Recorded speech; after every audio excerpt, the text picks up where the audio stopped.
नमामि धन्वन्तरिमादिदेवम् सुरासुरैर्वन्दितपादपद्मम् लोके जरारुभयमृत्युनाशनम् दातारमीशं विविधौषधीनां शङ्खं चक्रं जलौकां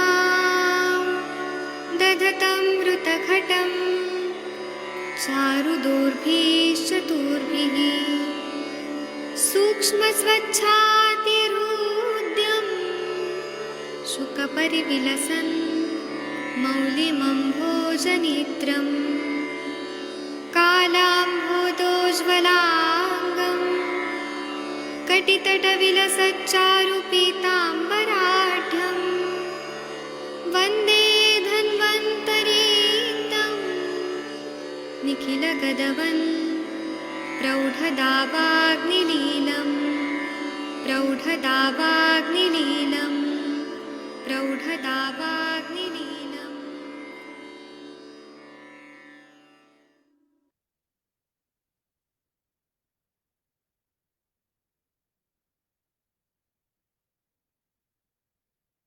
प्रणाम सभी लोगों को। मैं वैद्य अरविंद पाठक आप सभी लोगों का स्वागत करता हूं। सभी लोगों को कोटि कोटि प्रणाम करता हूं। आइए, आज का शाम का टाइम हो गया है और आप सबके सब भारत के सर्वश्रेष्ठ चिकित्सक लोग हैं, सभी को मैं प्रणाम करता हूं।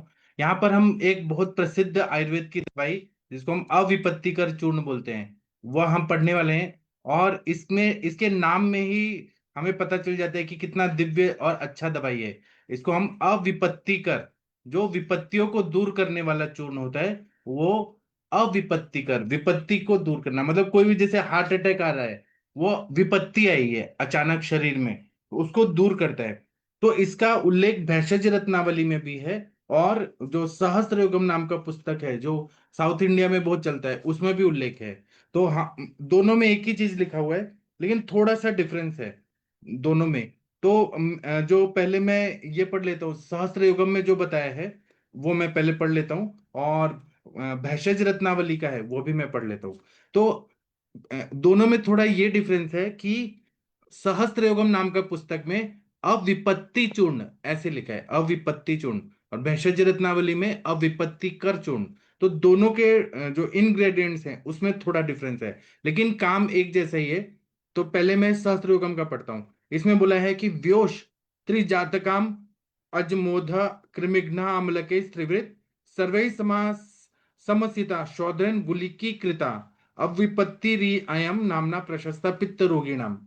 मतलब जो सहस्त्र योगम में जो अविपत्ति चूर्ण बोला है, उसमें बताया है कि व्योष मतलब शुंठ मरीच पिपली, फिर त्रिजातक, फिर अजमोदा, फिर कृमिघ्न मतलब विडंग, और आम्लकी, ये प्रत्येक सम भाग में लेना है, और इनके समान मात्रा में त्रिवित लेना है, और त्रिवित के चूर्ण के साथ सभी चूर्णों को समान मात्रा में मिलाकर मधु के सहायता से एक गुलिका बनाना है। और तो यह अविपत्ति नाम का चूर्ण है, जो पित्त रोगियों के लिए हितकारक है, ऐसा इन्होंने बताया।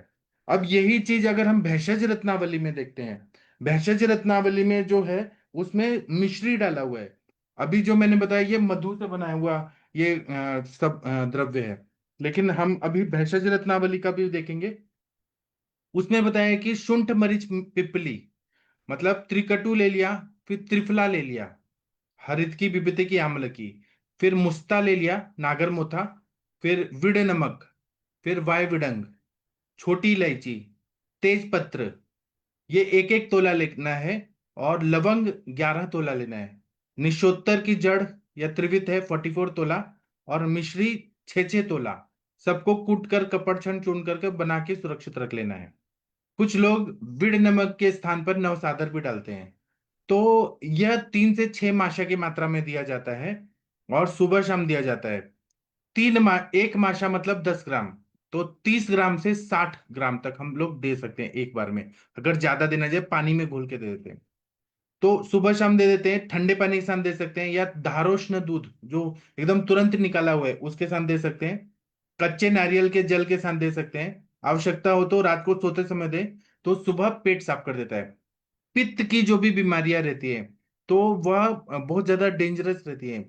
हाइपर एसिडिटी हो गया, रक्त पित्त हो गया, बीपी बढ़ गया, हाइपरटेंशन हो गया, तो यह पेट साफ करता है, पित्त को निकालता है। तो ये अम्ल पित्त की बहुत अच्छी दवाई है। शूल रोग में, इसमें पहले शूल रोग अगर हो रहा है, पेट में दर्द हो रहा है, जैसे कि परिणाम शूल है, अन्न द्रवाक शूल है, फिर उसके बाद में पेप्टिक अल्सर जो, या डिओडिनल अल्सरेशन है, गैस्ट्राइटिस, उसमें पेट दर्द हो रहा है, उदर शूल हो रहा है, तो उसमें विरेचन करा के फिर बाद में व्याधि प्रतिरोधक दवाई देने से फायदा होता है। तो पैथिक विकारों के लिए इसका बहुत उपयोग रहता है। अम्ल पित्त में पित्त की विकृति होती है, तो ये सारी बीमारियां बढ़ जाती है, जैसे पित्त की उष्णता, तीक्ष्णता, सरता, विस्त्रता, द्रवता, ये सब बढ़ जाता है, तो उसमें ही बहुत अच्छा काम करता है। विरेचन होने के बाद जो पेट है वो साफ हो जाता है, और वहां पे कब्जियत है, वो कॉन्स्टिपेशन, वो ठीक हो जाता है। और जब पेट साफ हो जाता है तो इसमें जो घटक द्रव्य हैं उनका कार्य इस तरह से होता है कि जाठराग्नि को प्रदीप्त करके भूख को बढ़ा देता है। अब एक एक चीज देखेंगे। अब इसमें त्रिफला डाला हुआ है, हरित की, विभित की, आम्ल की। तो अगर हम लोग देखें तो भाव प्रकाश निघंटु में क्या बताया है कि पथ्या विभित की, विविध धात्रीणाम फलै स्यात् त्रिफला समयी, फल त्रिकश्च त्रिफला सा वरा च प्रकीर्तिता, त्रिफला कफ पित्तग्नि मेह कुष्ठ सरा, मेह कुष्ठ हरा सरा, चक्षुष्या दीपिनी रुच्या विषम ज्वर नाशिनी। मतलब जो अविपत्तिकर चूर्ण है, इसमें त्रिफला डाला हुआ है। तो यह त्रिफला जो है ये हरित की, विभित की, आम्ल की, हरड़, हरड़ बेहड़ा आंवला से बनाया हुआ है, समान मात्रा में डाला हुआ है। इसको हम फल त्रिक भी बोलते हैं या वरा भी बोलते हैं। वरा मतलब श्रेष्ठ, सभी दवाइयों में श्रेष्ठ त्रिफला होती है। और ये हर मतलब भारतीय लोगों को पता ही है कि त्रिफला क्या होता है। तो ये कफ और पित्त का नाश करने वाली होती है, प्रमेह और कुष्ठ को दूर करने वाली होती है, दस्तावर मतलब पेट साफ करने वाली होती है, नेत्रों के लिए हितकर होती है, अग्नि दीपक होती है, रुचि उत्पन्न करती है, और विषम ज्वर को नष्ट करती है। इसी तरह से हम त्रिकटु का देखेंगे तो शुंठ मरीच पिपली, दीपन पाचन करने के द्रव्यों में त्रिकटु का प्रयोग होता है। इसको हम त्रिउष्ण भी बोलते हैं।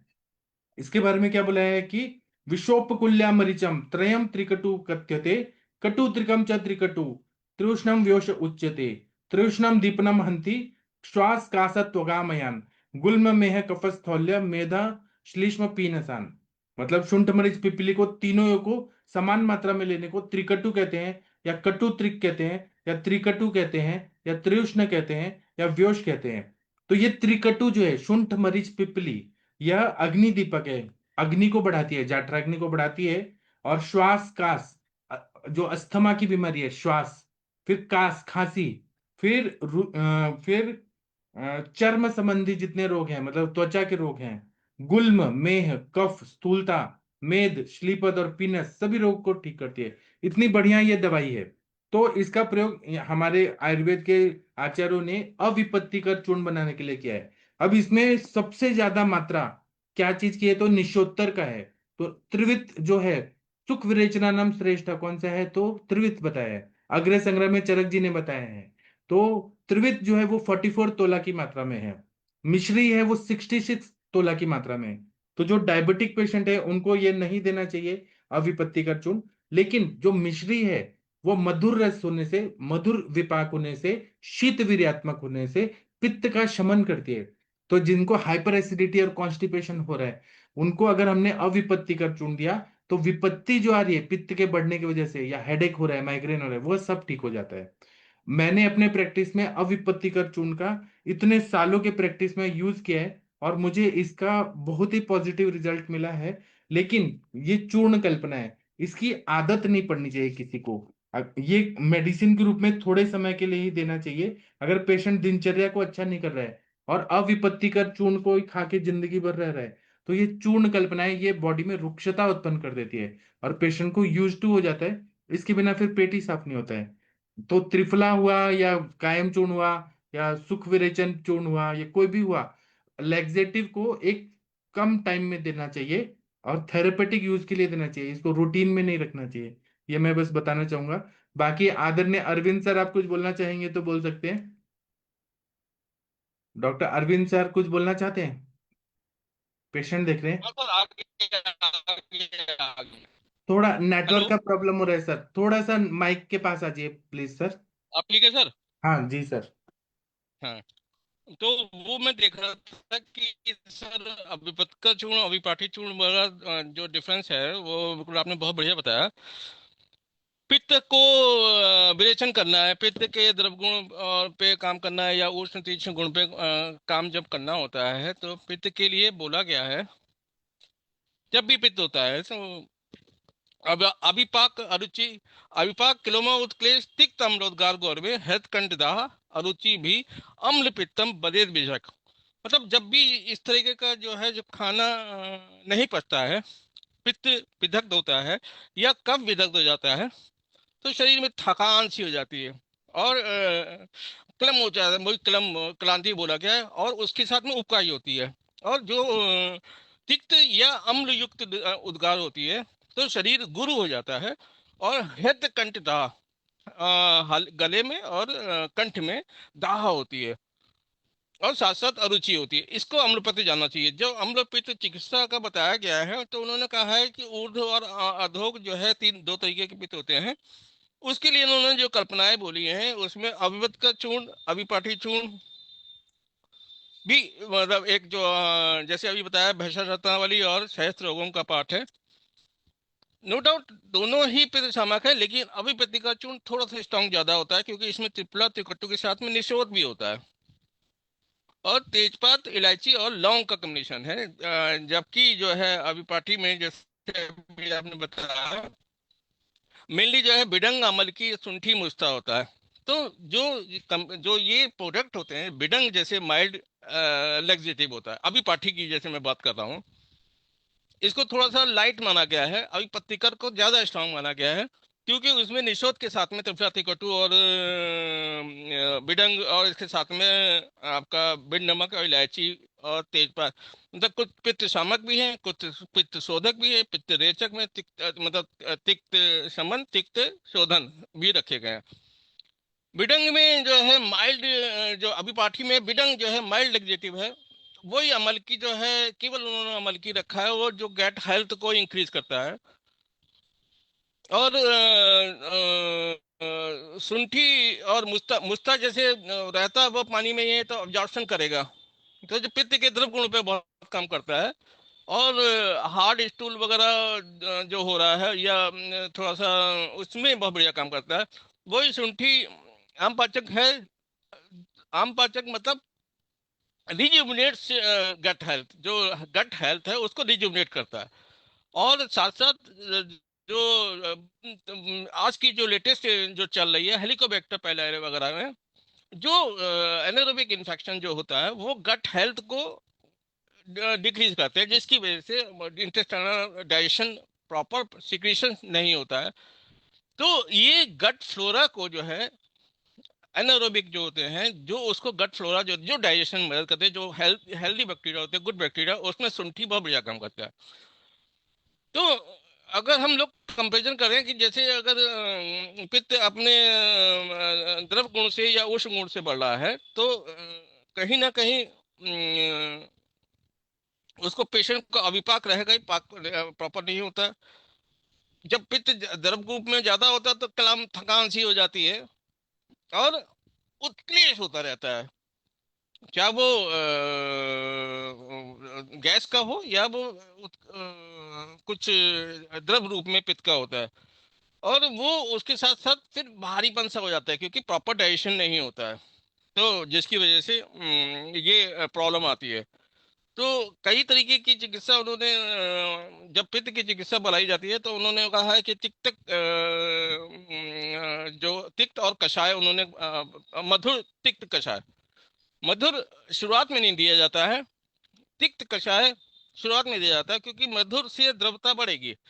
तो पहले द्रव पित्त को रुक्ष पित्त किया जाता है, तो उसके लिए तिक्त और कषाय औषधियां रखी जाती है।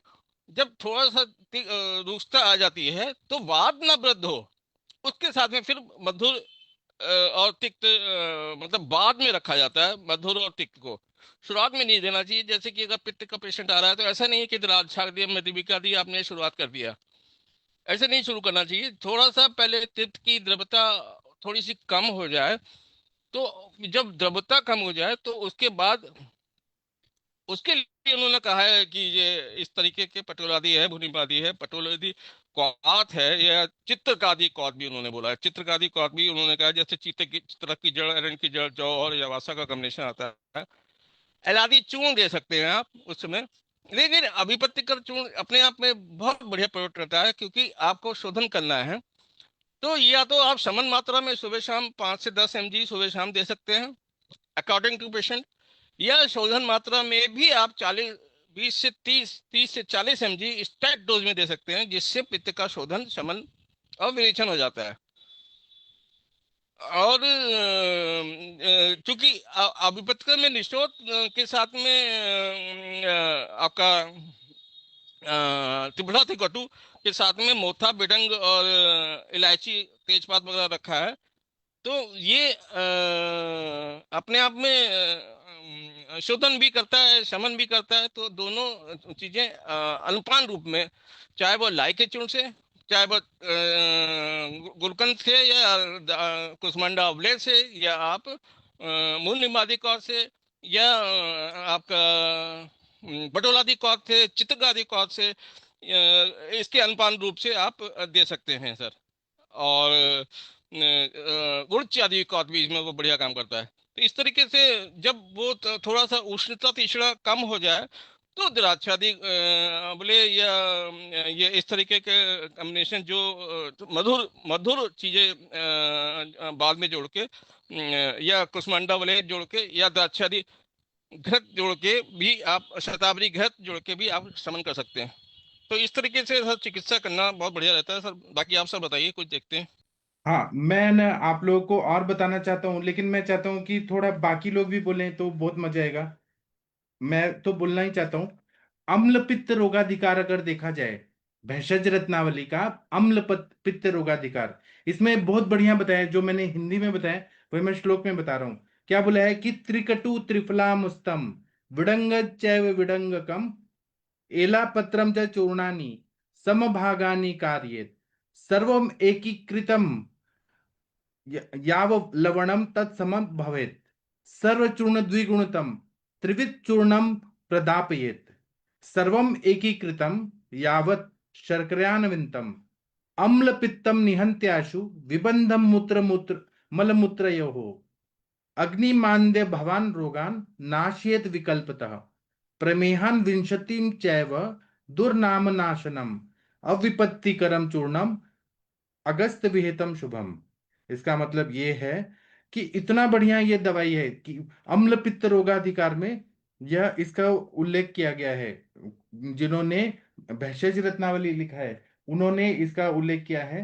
तो उन्होंने बताया कि त्रिकटु, त्रिफला, मुस्ता, विड नमक, वायविडंग, छोटी इलायची, तेजपत्र, ये प्रत्येक का चूर्ण 1-1 तोला लेना है। लवंग का चूर्ण 11 तोला लेना है। निशोत्तर का चूर्ण 44 तोला लेना है। मिश्री या खांड को 66 तोला लेना है। इनको एकत्र करके रोगी को सेवन कराना है। 1 से 4 मासा तक इसका प्रयोग करना है। और इस चूर्ण के सेवन करने से हर तरह का जो क्षारधर्मीय अम्ल पित्त है, या जो अम्ल अम्ल धर्मीय अम्ल पित्त है, अम्ल धर्म में द्रवता बढ़ जाती है।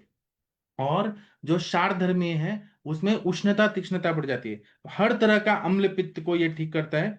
फिर मलबद्धता अगर हो रही है उसको ये ठीक कर देता है। फिर उसके बाद में बोला है कि मूत्र विबंध है, यूरिन नहीं आ रहा है, उसमें काम करता है। क्योंकि ये पेट साफ करेगा तो वहां पे जो अपान वायु की दृष्टि है उसको भी ठीक कर देगा। और मंदाग्नि में होने वाले जो भी रोग हैं, जो ये दीपन पाचन द्रव्य त्रिकटु है, और ये वायविडंग है, तेजपत्र है, दीपन पाचन, और विड नमक है, और मुस्ता है, आम पाचन करता है। तो मंदाग्नि से उत्पन्न वाले सारे रोग और खासकर प्रमेह और अर्श व्याधि को ठीक करता है। अर्श व्याधि है तब तक हम इसका प्रयोग करें, ब्लीडिंग पाइल से उसमें प्रयोग करें तो बहुत अच्छा फायदा होता है। अगर हम लोग इसके घटक द्रव्य देखें तो मुझे पहले तो त्रिविध के बारे में बताना है। त्रिकुटु और त्रिफला मैंने बता दिया। इसमें सबसे ज्यादा वनस्पति में अगर देखें, वनस्पति चूर्ण में त्रिकटु डाला हुआ है, तो सॉरी त्रिविध डाला हुआ है, निशोत्तर। तो निशोत्तर जो है इसके बारे में क्या बताया है कि निशोत्तर जो होता है यह इसके गुण क्या बताया है कि श्वेता त्रिविध रेचनी स्यात् स्वादु रुष्णा समीरित रुक्षा पित्त श्लेष्म ज्वर पित्त शोथो दरापहा, मतलब यह रेचक है, रेचन करने वाले द्रव्यों में श्रेष्ठ है यह। और स्वादु है, उष्ण वीर्यात्मक है, रुक्ष है, थोड़ा वातनाशक है। जैसे सर ने बताया कि हमें मधुर तिक्त कषाय रसात्मक द्रव्य देने हैं पित्त का शमन करने के लिए, लेकिन मधुर रस हम पहले नहीं देंगे, नहीं तो वो अग्निमंद करेगा। हमें तिक्त और कटु रसात्मक द्रव्य देना है। तो त्रिवत जो है वो तिक्त और कटु रसात्मक है। तो यह रुक्षता भी उत्पन्न करता है, क्योंकि पित्त के साथ आम भी है, वहां पे आम का पचन होना चाहिए। तो यह कफ पित्त शोथ और उदर रोग को नष्ट करने वाला है। इसी तरह से ये जो निशोत्तर है यह विरेचन करने में श्रेष्ठ है, भेदनीय है, अधोभागहर है, सुख विरेचनों में श्रेष्ठ माना जाता है। तो अविपत्तिकर चूर्ण पित्त का शमन करने के साथ साथ में विरेचन करने वाले और सौम्य विरेचन वाला द्रव्य है। मतलब जिनको मनुक्का से पेट साफ नहीं हो रहा है, उनको अविपत्तिकर चूर्ण देने से अच्छे से पेट साफ हो जाता है और कोई साइड इफेक्ट नहीं होता है। और अगर इन्होंने जब त्रिविट डाला हुआ है तो किसी किसी को वहां पे इन्फ्लेमेशन होके पेट में मरोड़ आने का डर रहता है, इसीलिए इसमें शुंठी डाला हुआ है। मतलब त्रिकटु वाला शुंठी डाला हुआ है। और शुंठी जो है वह मरोड़ को कम करने में श्रेष्ठ है। तथा विड नमक डाला हुआ है। विड नमक और शुंठी के कॉम्बिनेशन से पेट दर्द कभी भी नहीं होता है। अगर हम लोग जैसे एरंड तेल का विरेचन देते हैं तो एरंड तेल से भी कभी कभी पेट दर्द मरोड़ आने लगता है। तो उसका कम करने के लिए हम लोग शुंठी डाल देते हैं, तो उससे नहीं होता है उसका प्रभाव, क्योंकि वो मधुर विपाकी है। और उसका ऐसा काम है कि वो पेट में मरोड़ कभी भी नहीं आने देती, वात का कोप नहीं होने देती है।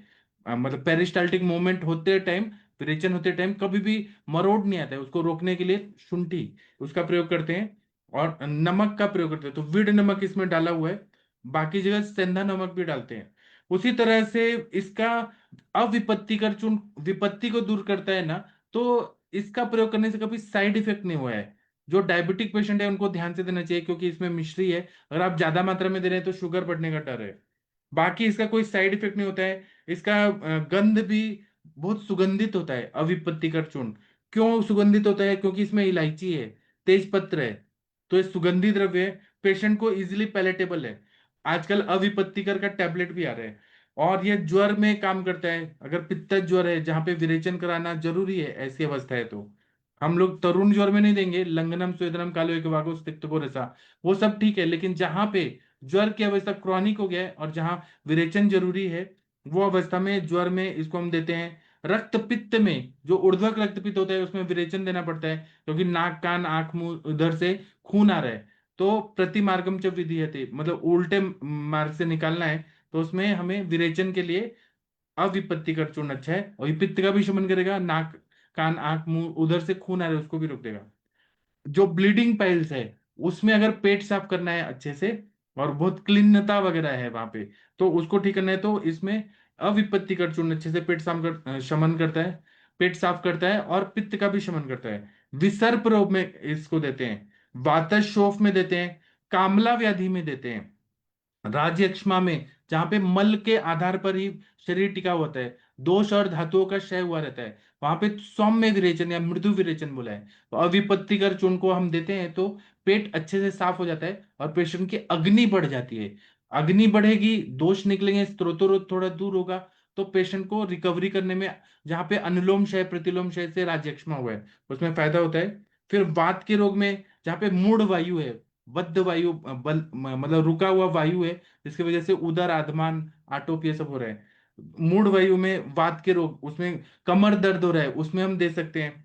फिर आघात युद्ध और जो खिन्न वृत्ति रहने पे, मतलब माइंड बहुत ही ऐसे इरिटेटेड है और उसमें अगर वात रोग है, मेंटली बहुत डिस्टर्ब है, जैसे काम शोक भयाद वायु, काम में शोक में भय से, तो पेट साफ नहीं हो रहा है, तो अविपत्ति कर चूर्ण विपत्ति को दूर करता है, मन को भी प्रसन्न कर देता है। अर्श में, उदर में, गुल्म में इसका प्रयोग करते हैं तो बहुत अच्छा फायदा होता है। इसके साथ में इसमें लवंग डाला हुआ है। लवंग का क्या सिग्निफिकेंस है?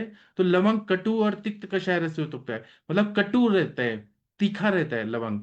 और यह नेत्र के लिए भी अच्छा है, शीतवीर्य मतलब ये कटु होके भी शीत वीर्यात्मक होता है। और यह अग्नि को दीप्त करता है, भूख बढ़ाता है, पाचन और रुचिकारक होता है, इसलिए अविपत्तिकर चूर्ण में डाला हुआ है। कफ पित्त और रक्त के विकार को दूर करता है। रक्त विकार क्यों करता है? क्योंकि ये शीत वीर्यात्मक है लवंग, और पित्त को भी शमन करता है, कफ को भी शमन करता है। इतना अच्छे से डिजाइन किया है कि कटु रस भी चाहिए हमें और शीत वीर्यात्मक भी चाहिए। और तृष्णा रोग, वमन, उल्टी आ रही है तो अविपत्तिकर चूर्ण से उल्टी को भी रोक देता है।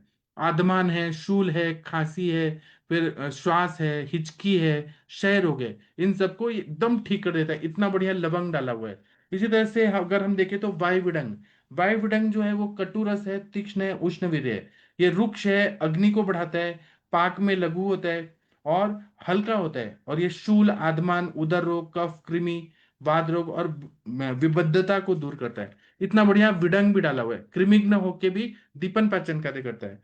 इसके साथ में मुस्ता डाला हुआ है। मुस्ता इतना बढ़िया है कि ये ग्राही है, मतलब ये अविपत्तिकर चूर्ण से ज्यादा लूज मोशन ना हो जाए, मतलब त्रिविट डाला हुआ है तो उससे ज्यादा ना हो जाए, उसको बैलेंस करने के लिए ग्राही द्रव्य डाल दिया, मुस्ता डाल दिया। फिर ये आम का पाचन करता है मुस्ता, आम का पाचन करके निकालना है। उसी तरह से ये स्वेद जनक होता है, मूत्र जनक होता है, और मुस्ता स्तन्यवर्धक भी होता है, आर्तव जनक होता है, और यह गर्भाशय का उत्तेजक भी होता है, केशवर्धक होता है, व्रण रूपक होता है, कृमिघ्न होता है। तो अविपत्तिकर चूर्ण जब हम देते हैं, जैसे अल्सरेटिव कोलाइटिस का बीमारी है, या फिर क्रॉन्स डिजीज उसमें कॉन्स्टिपेशन है, और या प्रवाहिका जैसा कंडीशन, रक्तज प्रवाहिका जैसा उसमें होता है, अल्सरेटिव कोलाइटिस में पेट साफ करना जरूरी होता है। स्त्यान कफ निकलता है, जब भी पेशेंट जाता है ना 10-12 बार, तो कफ बहुत चिपका चिपका आता है। तो हम एरंड तेल के साथ अविपत्तिकर चूर्ण अगर मिक्स करके दे दें, तो एरंड तेल वहां पे शालन करता है, विशदे शालना, वो शालन करता है, और मतलब कफ को निकालता है, जो कफ जमा हुआ है, क्योंकि बार बार लूज मोशन करने से छिल जाता है सिग्मोइड कोलोन, रेक्टम वगैरह। तो वहां पे कुछ ऐसा चीज चाहिए जो मतलब स्निग्ध विरेचन भी हो और कफ को भी निकाले, तो इसलिए हम एरंड तेल अविपत्तिकर चूर्ण के साथ या शुंठी के साथ देते हैं, तो पेट साफ हो जाता है। कफ निकलने से जो पेट में जो प्रवाहन करने का जो गति है वो थोड़ा रुक जाता है, पेशेंट को अच्छा होता है। बाद में हम पिच्छा बस्ती देते हैं सेकंड कंडीशन में, सेकंड स्टेप में। तो इसीलिए एरंड तेल के साथ ये, और इसमें मुस्ता रखा हुआ है तो ये उसको ग्राही स्वभाव होने की वजह से जो द्रवमल प्रवृत्ति हो रही है उसको ये रोक देता है। और इसमें मिश्री भी है, वो इतना बढ़िया कि हीलिंग कार्य करता है। ओवरऑल अगर देखा जाए तो अविपत्तिकर चूर्ण को इतना बढ़िया डिजाइन किया गया है जितना कोई भी और चूर्ण को नहीं किया गया है। तो मैं अभी इतना बता दिया, बाकी आप लोग कुछ बोलना चाहें तो बोल सकते हैं। अरविंद सर कुछ बोलना चाहते हैं आप? हाँ सर, बहुत चीजें बोलूंगा मैं। हाँ। देखिए, जब भी पित्त होता है तो या तो अधोगामी होता है या ऊर्ध्वगामी होता है। जैसे आपने बताया ना कि वो क्षार गुण, क्षार गुण से अगर है तो उष्ण तीक्ष्ण से होगा। अम्ल धर्मी अगर क्षार धर्मी होगा तो उष्ण तीक्ष्ण होगा, अम्ल धर्मी होगा तो द्रव रूप से होगा। अगर द्रव रूप से होगा तो या तो ऊपर की तरफ चलेगा, और अमाशय मुख के सबसे पास है तो ज्यादातर केसेस में ऊर्ध्वगामी अम्लपित्त होता है। इसीलिए चिकित्सा में भी इन्होंने कहा है, पूर्वम तु वमनम कार्यम पश्चात मृदु विरेचन। तो इसीलिए जब भी कोई इस तरीके का पेशेंट आए तो हमेशा वमन पहले करना चाहिए, उसके बाद विरेचन करना चाहिए। कृतवांत विरेकस्य सुस्निग्ध अनुवासना, जब वमन विरेचन हो जाए तो थोड़ा सा एक स्निग्ध अनुवासन दे देना चाहिए। लेकिन उन्होंने कई चीजें क्लियर भी की हैं। जब अभी तक जब से ये इस प्रोडक्ट की अभितक चूर्ण की बात हो रही है, इसके कॉम्बिनेशन में इन्होंने कई चीजें ऐसी रखी, जैसे आपने बहुत बढ़िया बताया कि मुस्ता के साथ में, लौंग के साथ में इन्होंने त्रिफला, तिकटू और निशोद डाल दिया। अब आचार्यों का था कि जो है इतनी सारी चीजें क्यों डालेंगे होती, एक सिंगल एला एला से ही खत्म हो जाता है। सिंगल ठंडा पानी पीने से भी पित्त खत्म हो जाता है। लेकिन पित्त की संप्राप्ति भंग करना, उन्होंने कहा कि पित्त की संप्राप्ति भंग करनी है। अब उसमें उन्होंने कहा कि एक ऐसा नहीं है कि पित्त अमाशय के स्थान में तो केवल पित्त ही होगा, वहां पे अनिल के सा अनिलम होगा या सा कफ कफट पित्त भी होगा, या केवल पित्त और कफ दोनों का कॉम्बिनेशन होगा। तो और यह कफ युक्त होगा, मतलब केवल पित्त की उष्णता और तीक्ष्णता क्षार धर्मी की वजह से, या अम्लधर्मी की वजह से हो, या कफ पित्त हो, या वात के साथ में हो। तो जब वात युक्त होता है तो बहुत सिंपल सी डायग्नोसिस बन जाती है। कम पेलाब, थोड़ा सा कपकपी होती है, पेलाब बहुत ज्यादा होता है, मूर्छा, चिमचिम, गात, सूल, अवसाद, सुलानी, उसमें दर्द बहुत होगा जब भी बात का होगा। लेकिन अगर युक्त होगा, कफ और पित्त दोनों समान रूप से होंगे, तो कफ निस्तीवन, गौरव जड़ता, कफ के सिम्टम जरूर फेंकेगा वो। तो कफ की उल्टी होगी, या मुंह में बार बार लाल आनी शुरू हो जाएगी, और पूरी शरीर जकड़ धस जाता है। पित्त है लेकिन कफ युक्त है, शाम है, तो जड़ता करेगा क्योंकि वो रोकता है। शीत लगेगी, ठंड लगेगी, अब साथ रहेगा, थोड़ा सा रहेगा, और उसके साथ मिला होगा। दोनों सूरतों में दहन बल हानि, मतलब चाहे अम्ल पित्त तीक्ष्ण उष्ण गुण से हो या कफ युक्त भी होगा, दोनों में अग्नि साथ करेगा, लेकिन कफ में कंडु भी करेगा। और जब जब अनिल के साथ स अनिल स अनिल कफम, या कफ के जो है केवल केवल बहुत ज्यादा इस तरीके के सिम्टम आएंगे तो कंफ्यूजन आता है। वो जो वात युक्त होता है या वात कफ युक्त होता है या केवल कफ युक्त होता है, उसमें जो लक्षण आते हैं उसमें कंफ्यूजन होता है, उसमें वमन भी होता है, अतिसार भी होता है, तो फिर कंफ्यूजन होता है। जनरली पित्त उदर या पित्त का बढ़ने की वजह से हमेशा ही द्रव रूप में पित्त आता है, मल होता है, और वो मल हमेशा उष्ण होता है, गर्म होता है, और उसका कलर भी जो है डिफरेंट होता है। मतलब कभी काला हो जाता है, कभी हल्का पीला हो जाता है। अगर कफ रुकेगा, जैसे जॉन्डिस में क्या कहते हैं, आवृत शाखाव्रत जब कामना होता है तो उसमें सफेद सा मल आ जाता है। अब अगर पित्त में की वजह से अगर उन्होंने कहा कि अगर कलर चेंजेस आ रहे हैं या आपको लग रहा है, तो उसके लिए उन्होंने दोनों चीजों का कॉम्बिनेशन इसमें रखा है। अब कफ के लिए जैसे अब कफ के लिए उन्होंने कहा तीक्ष्ण संशोधन करना है, पित्त के लिए मधु संशोधन करना है, लेकिन उन्होंने बिडंग के साथ में और मुस्ता के साथ में उन्होंने रख जोड़ दिया है। तो और साथ में फिर उन्होंने शमन के लिए मधुर सुगंधी द्रव होते हैं, उसमें से उन्होंने जो है इलायची और तेजपात को उठा लिया है। तो कल्पना कल्पना उनकी ये थी कि जब कुछ भी समझ में ना आए तो आप इसको इस्तेमाल कर लो, जिसमें आपका कफ पित्त के साथ में, चाहे वो उष्णता से, चाहे क्षारधर्मी हो, चाहे अम्लधर्मी हो, चाहे वो उष्ण तीक्ष्ण हो या द्रव रूप में हो, या कफ युक्त हो या पित्त युक्त हो, या तो इस तरीके से जो आपको शोधन करना है, उस संप्राप्ति को भंग करना है, वहां से अगर आप शोधन कर देंगे फिर आप चिकित्सा कर सकते हैं। तो इसीलिए उन्होंने श्रवण मात्रा में भी रखा है, शोधन मात्रा में भी रखा है, और उसके साथ साथ उन्होंने अनुपाम का जो है कई चीजें बताई हैं sir. Right sir, thank you sir. अभी मुझे तीन चीज का बारे में बताना है कि इसमें विड़ लवण क्यों डाला हुआ है। ये बहुत सोच विचार करने वाली बात है। सिंधा डाल सकते थे, काला डाल सकते थे, काला नमक, या मतलब या फिर इसमें समुद्र लवण डाल सकते थे। विड़ लवण डालने का मतलब क्या है? इसको संचर नमक भी बोलते हैं। ऐसे बोले, विडम पाक्यम च कृतकम तथा द्राविडम मासुरम विडम सशार मूर्ध्वाधः कफ वातानुलोमनम। मतलब विड़ नमक जो है, ये संचर नाम का झील है, उससे उत्पन्न होता है। तो ये थोड़ा सा क्षार गुण युक्त होता है, और विकृत त्वचा या मांसादिकों को गलाकर दूर करने वाला है। अगर जहां पर विकृत मांस की वृद्धि हो गई है, त्वचा की वृद्धि हो गई है, तो उसको ये नष्ट करता है। और यह क्या करता है कि अपान वायु को अच्छे से अनुलोमित करता है। इसलिए विड़ रमन का प्रयोग किया है यहाँ पे, अनुलोमन की अपेक्षा है। और दूसरा क्या है कि यह अग्नि दीपक भी है, तीक्ष्ण है, उष्णवीर्य है, रुक्ष है, रुचिकारक है, व्यवायी है।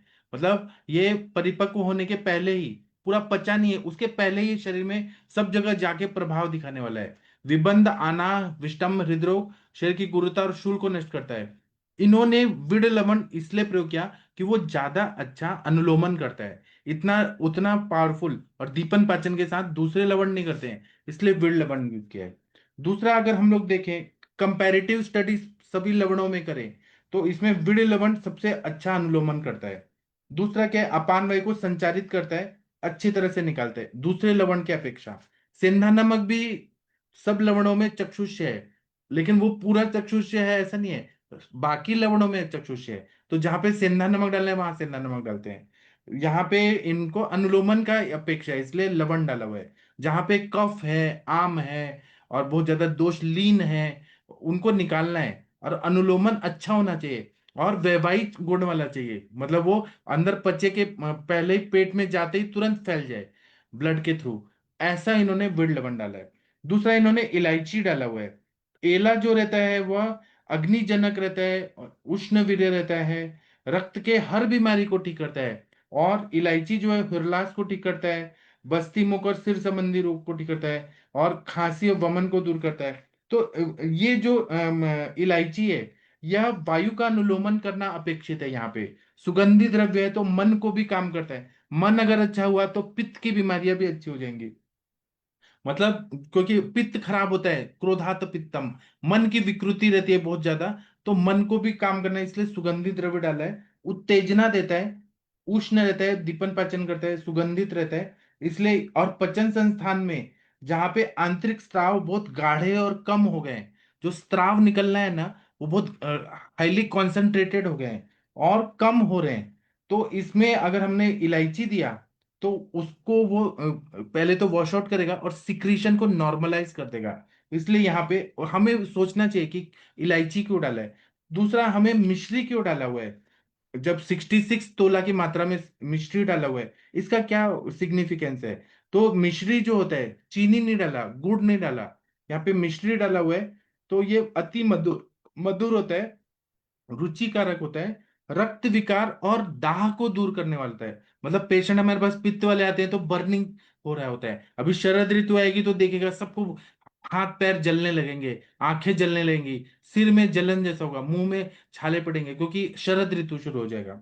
तो ये दाह को दूर करता है, अति शीतल है, शुक्र को उत्पन्न करता है, मूर्छा वमन और ज्वर को नष्ट करने वाला होता है। तो अविपत्तिकर चूर्ण, हमें विपत्ति को दूर करना है तो इसलिए मिश्री को सबसे ज्यादा डाला हुआ है। हर चीज का एक सिग्निफिकेंस होता है कि क्यों यही चीज क्यों डाला है। जी, आप प्लीज बताइए। डॉक्टर शशि मैडम, आप कुछ बोलना चाहेंगी तो प्लीज बताइए, प्लीज। शशि मैडम, कुछ बोलिए। शशि मैडम का सब लोग को सुनने का मन करता है। हाँ जी सर, गुड इवनिंग सर। मैंने अभी कर जैसा आपने शुरुआत किया था कि पित्तज व्याधि खास करके एसिडिटी वगैरह की तकलीफ रहती थी, और शुरुआत में जब भी पेशेंट आता है तो अधिकतर लोगों की या खासकर यूजी पढ़ करके जब आप आए रहते हो तो अधिकतर वो चॉइस ही वही होती है, क्योंकि दिमाग में रहता है कि अभिपत्तिकर मतलब पित्त का शमन करेगा। तो काफी बढ़िया रिजल्ट आता था, लेकिन आजकल क्या हो रहा है देख रहे हो मैं, अभिपत्तिकर के रिजल्ट नहीं आ रहे हैं उतने अच्छे। वही है कि the way they manufactured it, वो प्रॉब्लम हो रही है। और जो सहस्त्र युगम वाला अभिपत्ति या साउथ वाले बनाते हैं, मैंने उसको भी यूज किया, उसके भी अच्छे रिजल्ट हैं। तकलीफ बस इतना रहती है, अगर कोई क्रूर कोष्ठी मरीज है तो उसको नहीं हो पाता रेचन, तो वहां पर उस मरीज को हमेशा एक रेचक औषधि देनी पड़ती है। तो मैं बोलती हूँ अभिपत्तिकर थोड़ा सा लूज कर सकता है, मतलब माइल्ड लग्जेटिव है, ये बहुत बढ़िया लग्जेटिव की तरह इसको नहीं है, और दोनों वक्त में चला सकते हैं। हालांकि मैंने अधिकतर खाली पेट ज्यादा चलाया है, तो इसको लीजिए, दोनों टाइम चलाया हुआ है। बहुत सारे लोग को अच्छे रिजल्ट पहले तो काफी बढ़िया आते थे, अभी कम आ रहे हैं। और सर एसिडिटी के अलावा मतलब अम्ल पित्त वगैरह इस तरह की तकलीफ के अलावा और जगह मैंने इसको ज्यादा नहीं चलाया है। जैसे हिंगवास्टक को तो मैं बहुत जगह नहीं, चलाती हूँ। आप बोल एक रही हैं मेरे रिजल्ट नहीं आता है, अगर आप खुद का बनाएंगी तो रिजल्ट आएगा। हाँ सर, वही मैं आपको बता रही हूँ कि पहले, क्योंकि उन्हीं ब्रांड्स में भी अभी मेरे पास एक पोस्ट आई थी, मैंने शेयर नहीं किया, उसमें एक वैद्य जी ने शेयर किया था कि ये सेम मेडिसिन है, उसी ब्रांड की है। कांच की जो बोतल में आ रही है उसकी अलग एफिकेसी है, प्लास्टिक की बोतल में आ रही है अलग एफिकेसी है, और प्राइस अलग है। सबसे बड़ी बात है, तो चलो हम पैकेजिंग के हिसाब से प्राइस का कर सकते हैं, पर ये बात सही है कि जो कंपनियां बना रही हैं क्वालिटी यूज नहीं कर पा रही। और आपके सेशन लेते लेते मेरे दिमाग में ये भी चीज आया कि जब बिड नमक उन्होंने बोला हुआ है, क्या कंपनियां वही नमक डाल रही हैं? क्योंकि इतना तो हम लोग फ्लेवर्ड क्यों नहीं होते कि पता चला सके क्या वाकई कौन सा नमक उसमें डाला हुआ है। और अब क्वालिटी वाकई अच्छी नहीं है रही। हाँ, अगर कोई खुद बनाता है तो उसके अभिपत्ति कर की बहुत बढ़िया स्मेल भी रहती है, क्योंकि पर्सनली मुझे एक डॉक्टर थे, उन्होंने बना कर दिया था 100 ग्राम, तो उसकी अलग ही खुशबू थी। उन्होंने खुद ही मतलब हर्ब्स लेकर के और पिसवाया था। तो मुझे आज भी याद है कि उसकी एक अलग आ रही थी, और मार्केट की जो आती है उसमें उतनी फीलिंग नहीं आती है। मतलब पता है ना कि शुचिता और क्वालिटी क्वालिटी की क्वालिटी नहीं की देता। एक अलग खुशबू होती है, वो समझ में आती है। जो वैसे आप ऑरा को कर सकते हो, ऐसे मेडिसिन के केस में होता है कि अगर आपने सही हर्ब्स डाली हैं और सही अमाउंट में डाला है, दोनों चीजें मतलब सही चीज डाली है और सही मात्रा में डाला है, सही तरीके से बना है, तो वाकई बहुत शानदार रिजल्ट अभी भी है विपत्ति करके। और मैं खुद ही सोच रही थी कि नहीं, कुछ कुछ बनाना पड़ेगा, क्योंकि कंपनियां इधर उधर कर रही हैं और फिर उसमें आप सोचते हो कि नहीं मेरी डायग्नोसिस गलत है, मरीज सोचता है कि डॉक्टर के पास पोटेंशियल नहीं है, और हकीकत क्या होती है कई बार की दवा में ही कमी होती है। तो इसी वजह से मैं पथ्य पालन भी ज्यादा कराती हूँ कि मान लो दवा इधर उधर थोड़ी बहुत है, तो पथ्य पालन अच्छे से करा लो तो अच्छा रिजल्ट आ जाएगा। जी सर, थैंक यू सर। जी, बहुत अच्छा बताया आपने, सही बताया। इस पर आदरणीय मनीषा मैडम और वीना मैडम, आप लोग कुछ बोलना चाहेंगे? अविपत्तिकर चूर्ण का अनुभव आप कृपया बताइए, शेयर करिए सभी को। आप लोगों ने तो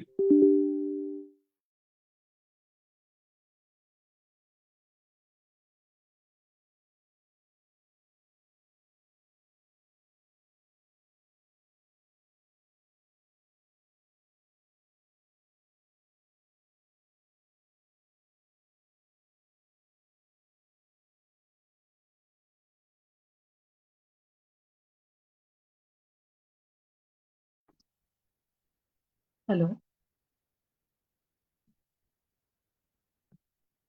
आवाज आ रही सर? नेट नहीं काम कर रही। यस मैम, आवाज आ रही है। नमस्ते, बोलिए आप प्लीज। नमस्ते नमस्ते। मैम बहुत अच्छा, सर ने भी बहुत अच्छा बताया। मैं सक्सेना सर का सुनी, सर का भी, और आपने तो बहुत अच्छे से बता दिया। अब वर्तमान परिप्रेक्ष्य में औषधियां जो आयुर्वेद की काम नहीं कर पा रही हैं, तो कुछ कारण ये भी है, मैन्युफैक्चरिंग तो है ही, लेकिन इसमें इतनी बहुत ज्यादा ऐसी मेडिसिन नहीं है जो बहुत कॉस्ट आता हो या क्रिटिकल हो। और सर ने विडंग लवण के लिए बहुत अच्छा बताया। वाई विडंग यदि आपका अच्छा है, विडंग लवण इसमें डालते हैं, बाकी तो त्रिकटु त्रिफला है ही। ये भी अच्छी क्वालिटी, कोई भी औषधि बने आयुर्वेद की क्वालिटी अच्छी होनी चाहिए। और मैं स्किन रोगी में जो कंटेंट बनाती हूँ मेडिसिन का, उसके साथ में इसको मिला के देती ही हूँ, इसमें हमेशा हानि करनी आती है। तो जो पित्तज प्रकृति के हैं पेशेंट, उसमें सारे कंटेंट के साथ उसमें मैं 3 से 6 मात्रा में मिला करके देती हूँ। तो इसमें अच्छा मृदुरेचक भी है, और जैसे आप बताए कि थोड़ा सा पतला करता है, ये जठराग्नि को प्रदीप्त करता है ये, और जो दस्त है उसको थोड़ा सा भेदन भी करता है, क्योंकि इसमें वाइविडन भी है और त्रिकटु भी है और त्रिफला पड़ा है, और अनुलोमन भी करता है, भेदन भी करता है। तो इसमें जो विरेचन कराने का अच्छा है, सौम्य विरेचक के रूप में तो प्रयोग करते ही हैं हम। पित्त विकारों में मैं इसका हमेशा प्रयोग करती हूँ मैम। और पित्त प्रकृति के लोगों में इसमें वैसे भी लेते रहना चाहिए, रात्रि काल में भी लेते हैं हम, दूध से भी लेते हैं या चूर्ण लेते हैं, तो हल्का विरेचन होता है और अच्छा रिजल्ट आता है। जी मैम, पेशेंट है, थोड़ा देख रही हूँ। ठीक है मैम, आप प्लीज देखिए, सर हैं एक्चुअली। हाँ, मैं आ गया, वो मेरा नेटवर्क चला गया था। ये वीना मैडम, आप कुछ बोलना चाहेंगी तो बोलिए मैम। वीना मैडम जी, कोंकण की मैडम, चिपलून की डॉक्टर, सबसे बड़ी डॉक्टर तो आप ही हैं चिपलून की, आयुर्वेदिक डॉक्टर। पेशेंट पेशेंट है सर, अच्छा, प्लीज। पेशेंट देखिए, पेशेंट। और कोई बोलना चाहते हैं तो बोल सकते हैं अविपत्तिकर चूर्ण के बारे में, आदरणीय दिनेश सर जी। सर ऐसा है कि मैं अपना एक अनुभव आपको बताता हूँ जी। आपको पता ही है, मुझे ज्यादा जानकारी नहीं है, लेकिन मेरे हाँ पास एक पेशेंट था। उसको ना मतलब डायरिया ठीक नहीं हो रहा था। हाँ तो मैंने जो हर तरह की आयुर्वेदिक दवाइयाँ डेस्ट्रोल वगैरह चलती हैं, कमल फार्मेसी की या कपूरवटी या कुटेज घनवटी, जो भी दिया, तो उसको ज्यादा फर्क नहीं पड़ रहा था। तो कोई गुरुजन से उनसे पूछा था मैंने, तो उन्होंने मुझे बोला था कि ये पत्ती कर डालो।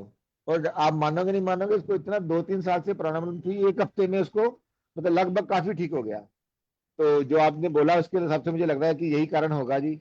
एक तो द्रव्य यहाँ ठीक नहीं मिलते, तो एक मतलब जो है इसका जो जानकारी है, धीरे धीरे आप लोगों से मिलके मुझे ज्यादा और जानकारी होती जा रही है।